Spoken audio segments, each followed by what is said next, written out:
Hello everyone. In this video, we are going to see about limits. What are limits? So we will be having some function. So I'm going to substitute the value for the function so that at last I will be getting some answer. It's nothing but the limit of the function. So see here, we have a function which is f of x where x tends to 0 equal to 0. That means there is a function f of x. In the function, it may have some variable in terms of x. So those x and all I'm going to substitute as x equal to 0. At last you will be getting an answer as 0. Okay, so for example, I will be taking a function f of x equal to x square. Okay, so now I'm putting the limit lim limit x tends to 0. Instead of f of x, we are going to substitute x square. So what is the first step? I need to replace all the x with the value which is given in the limit. What the value is given? X tends to 0. So I'm just putting 0 square, so which is giving me 0. Now the 0 is there now. This is the limit of the function x square. This is what the meaning. Now I have given the general form. See here, limit x tends to a where f of x equal to L.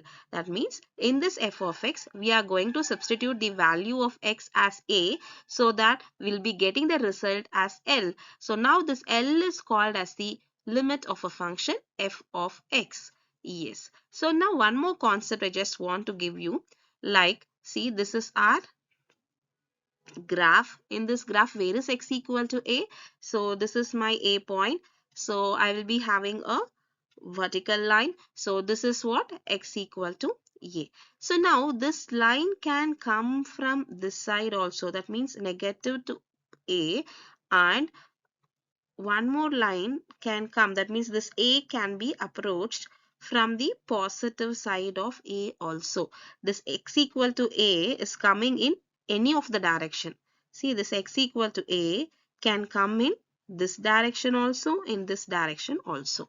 So usually we will say this one as left hand limit, and this side has RHL, that means right hand limit. Okay, so how we will define this? And one more important thing, this left hand limit of the function as well as the right hand limit of the function should be a common value. That means it needs to coincide with each other. Okay, it needs to meet the same line. Then only we can say this particular limit is exist for a function. So here, see, I have given the left hand limit.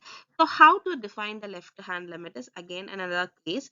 See here, x tends to a minus. It is not x tends to a, it is x tends to a minus.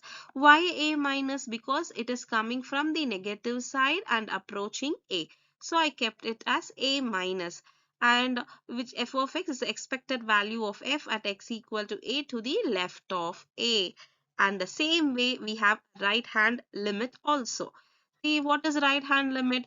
Right side of a. X equal to a is coming from the right side of the a. Now, these both need to be coincide with each other. Here, if both RHL and LHL coincide, we call that common value as the limit of f of x. Then only we can denote limit f of x where x tends to a, which is equal to L.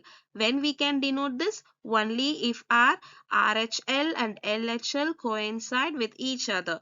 Otherwise, I need to say this limit does not exist. We'll see some example on this.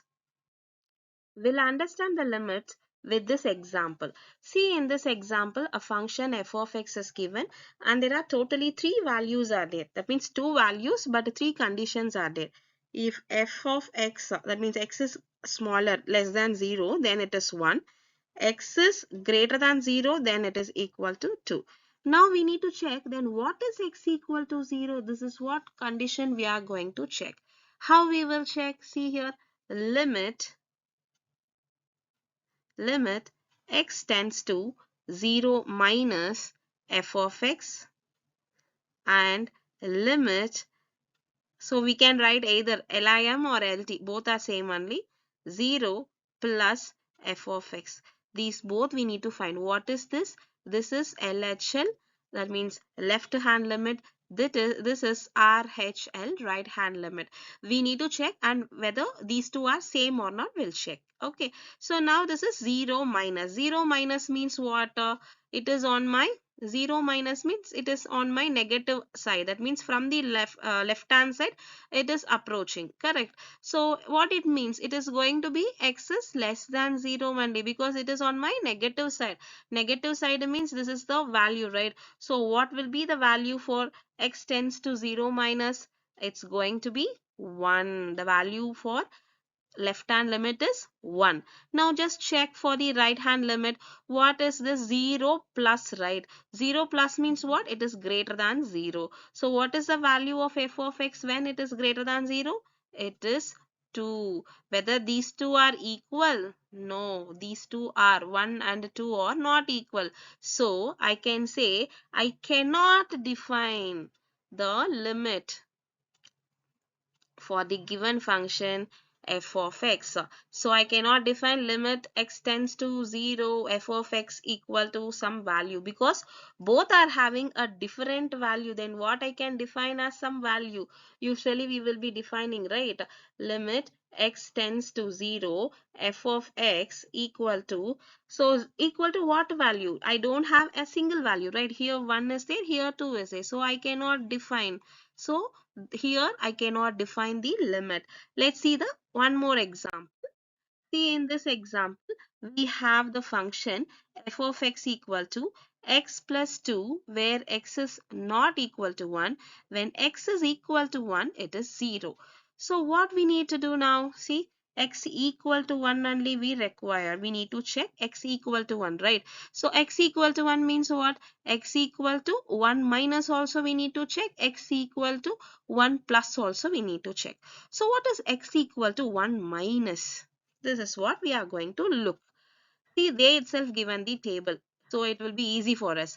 X equal to 1 minus. See, here only the one value will be there for x. X equal to 1.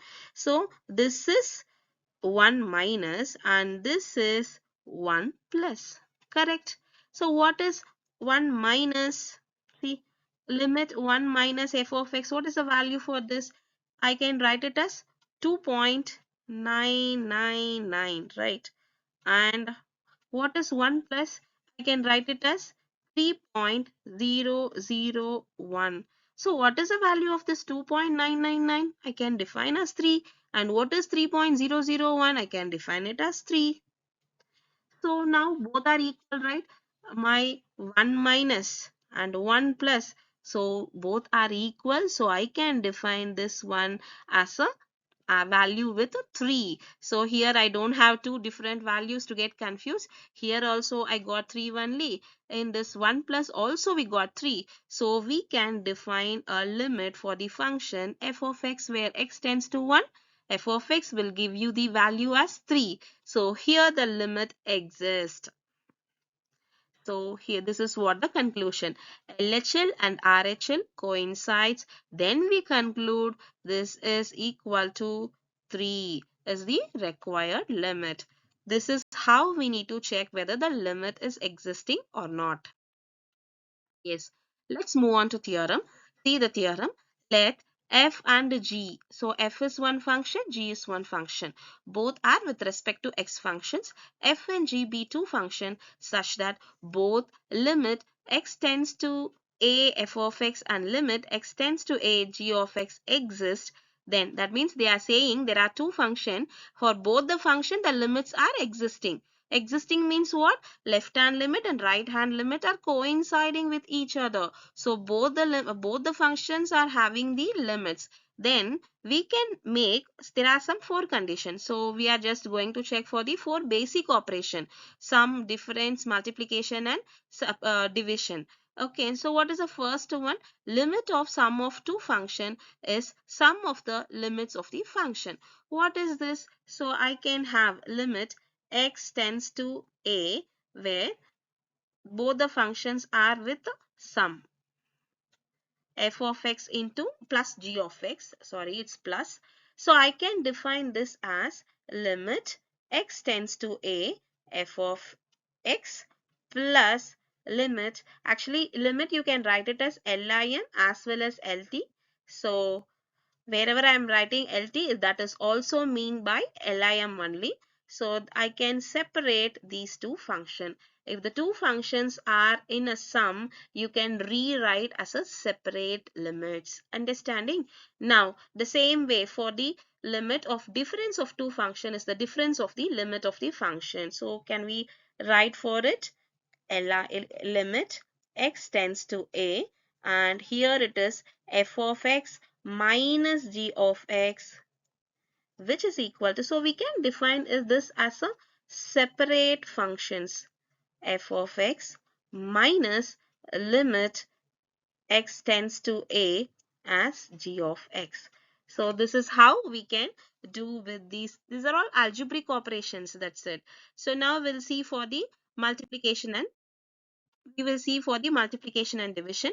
So what is this? Limit of the product of two function is the product of the limit of the functions. So how can I write LIM x tends to a, and here you are having two function are in the product form. So I can separate it like limit x tends to a f of x into limit x tends to a g of x.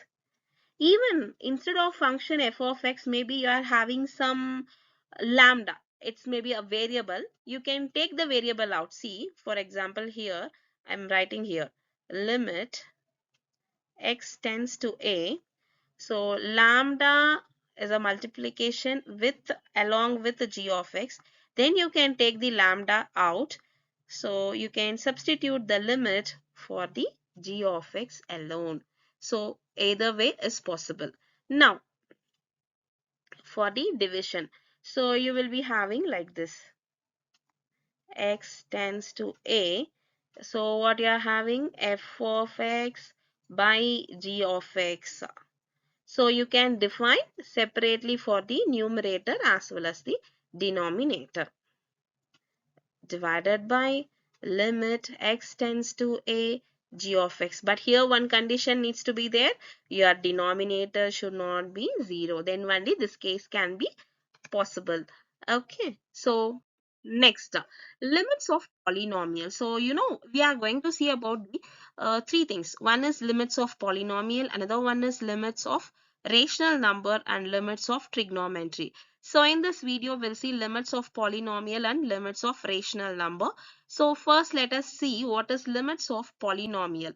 See here, limits of polynomial means what? My f of it is based on the given function. My function is going to be a polynomial. That's it. Limits of rational means my function is going to be in the form of rational format. That's it. Okay. So now see limit x where x tends to a. So the answer is what? A only. Then if I making my polynomial as x square, then what will happen? X into x. So for each x I am substituting a into a. So my answer is a square. So from this we can conclude the formula as this. That means limit a power any n power of x. So if I substitute x to the x tends to a, then the answer is also going to be a to the power n. So if it is x to the power n, then if I substitute x value as a, then my answer is going to be a to the power n. This is an important function in the limits of polynomials. Yes, now we'll see limits of rational number. So what is rational function? First of all, it's going to be in the numerator by denominator form. That is what usually we'll say rational number. A number can be expressed as x by y. So here the function is represented by C, numerator and denominator. Here also one function is that means expressed as numerator and denominator. Okay, but here we have one condition before substituting the x value. See here, after substituting the limits, if the answer comes in the form of 0 by 0, then you should not leave just like that. You need to rewrite the given rational function in terms of its factor, and wherever it's possible you need to cancel the common factor, then only you can substitute the limit value. So I have given two examples. We'll see those examples. See the first question. Limit x tends to 1 where your x is a rational function is of x square plus 1 and x plus 50. Okay, first blindly we will substitute the value of x. We'll see what we are getting. So x tends to 1, right? So x square, in the place of x square I need to put 1 square plus 1 will be as such, and in the place of x now I need to put 1 plus 50. So what is this answer? 2 by 51 we are getting. It doesn't have any common factor. That's it. This is the value. So here I'm not getting any 0 by 0 form. So my value is correct. Now just come to the second example.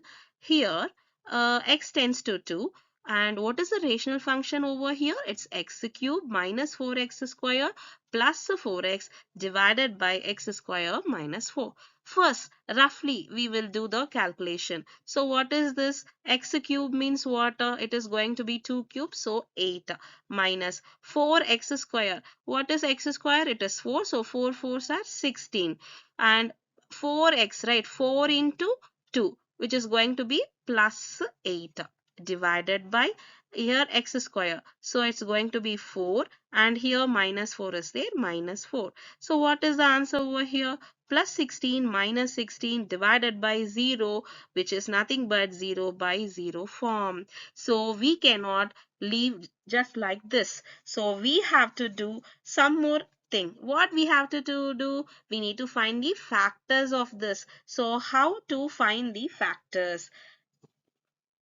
So how I can write the first, that means numerator, in what manner I can write? X cube. See, I'm writing here.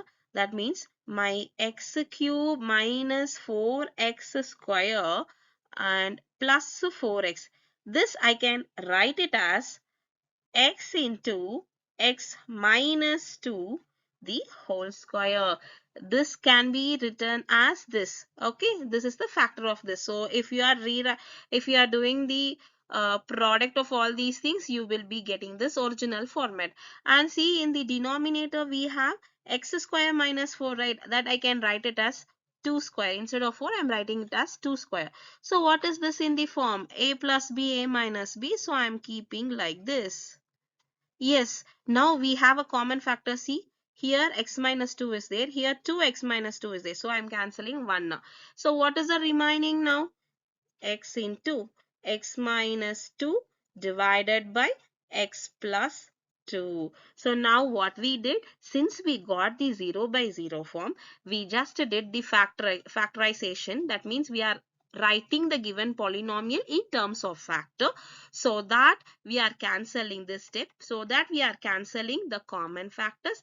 At last we left with these things. So now here I need to substitute in this place. I need to substitute the value of limit. Okay, so what is the value of limit? X tends to 0, right? So first let me write this one. Limit x tends to 2, where what is our function now? The changed function is x into x minus 2 divided by x plus 2. So now equal to, what is the answer? 2 into 2 minus 2 divided by 2 plus 2. So 2 into 0 divided by 4. So 0 by 4, 0 by anything is going to be 0. So the answer is 0. So this is how we need to do the limits of rational functions. We'll see the limits of trigonometry function in the next video. Thank you. Bye.